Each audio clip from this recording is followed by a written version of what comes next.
Alors, je voudrais parler un peu du masque. J'avais peut-être dit en passant que, au fond, le masque n'est pas euh, un vrai problème parce que tout passe par les yeux. Ce qui permet de relativiser l'importance du voile euh, parce qu'on avait surinvesti l'importance du reste du visage. Or, on s'aperçoit que du moment que les gens peuvent se voir, et quand je dis se voir, c'est une façon de parler, voir leurs yeux, parce que voir l'autre, c'est voir ses yeux, en fait. C'est pas autre chose.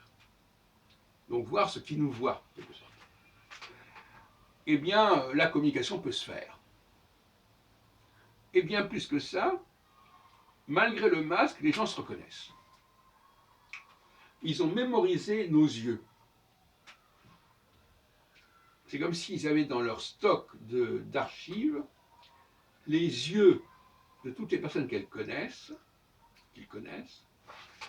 et qu'ils pouvaient, informatiquement, je dirais presque, retrouver la mémoire de ce type d'yeux, de ces deux yeux, dans une collection qui comporte peut-être des centaines d'yeux. Puis alors, évidemment, il y a la voix qui ne disparaît pas aussi dans le masque.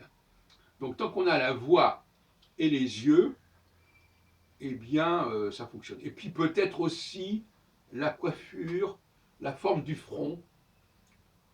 En quelque sorte, c'est la partie supérieure du visage qui joue un rôle fondamental dans la communication.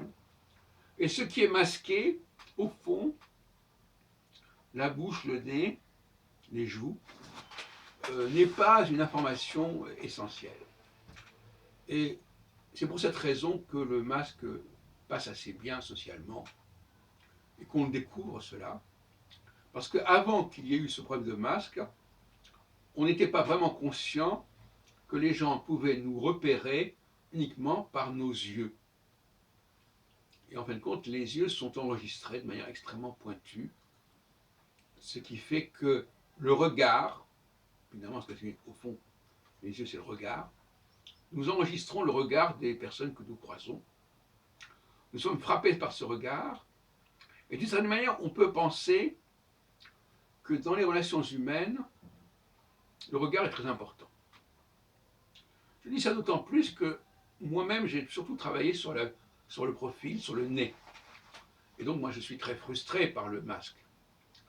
Parce que pour moi, connaître quelqu'un, c'est voir la forme de son nez, de ses narines.